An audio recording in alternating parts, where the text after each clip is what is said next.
Good evening. I'm Dawn Baker. Thank you so much for joining us for the news update on our digital platforms. We are broadcasting this newscast on several of those platforms. As you know, our website as well as WTOC News app, Amazon Fire, Roku, Twitter, Facebook, as well as YouTube. So we want to make sure that you know where you can find it. And pardon me one second. I evidently have my phone on where I thought that I was going to look at some comments, but I don't know how to turn the audio off, so we're going to move on. We're going to begin with a very sad story out of Lyons, Georgia tonight. One man is dead after a multi-car crash on Highway 292. Now, it was a pileup this evening, and it began as a head-on crash between two cars. At least one other person was flown to Memorial Health here in Savannah for treatment, and the Georgia State Patrol is investigating. We're working to get you more details, and we'll have that for you tonight coming up on The News at 11 if police release any more information.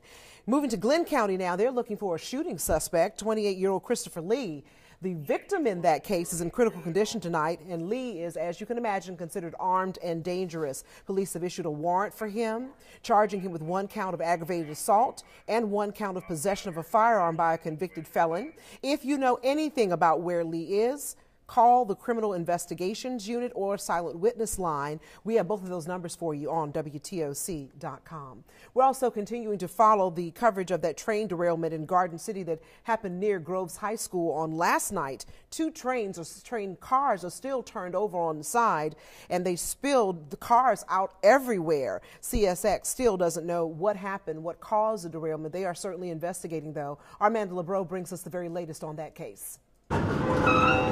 CSX trains already rolling again on these railroad tracks after 4 cars fell off and damaged them last night. The company says the cars were carrying rocks to Savannah when they derailed and spilled around 6 on Tuesday. One neighbor in a nearby subdivision says she heard loud screeching and her home shook as the cars toppled. CSX said in a statement today, "We apologize for the inconvenience this may have caused for our neighbors in Garden City, and we appreciate their patience as we worked to safely restore this area." After working through the night to get these tracks repaired enough to keep trains moving, crews and machines were back this afternoon to fix smaller details and clear some debris. CSX says it will fully review the situation to figure out why it happened.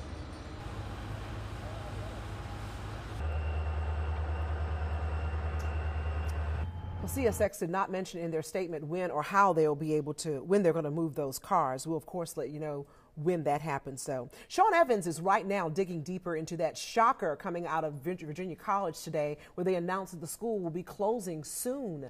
You will hear from the faculty as well as students tonight coming up on The News at 11. And our Jamie Ertl is working hard on your forecast for you. It's going to be another cold one. She'll have all the details, what you need to know. Join us for The News at 11, and thank you so much again for joining us. Good night.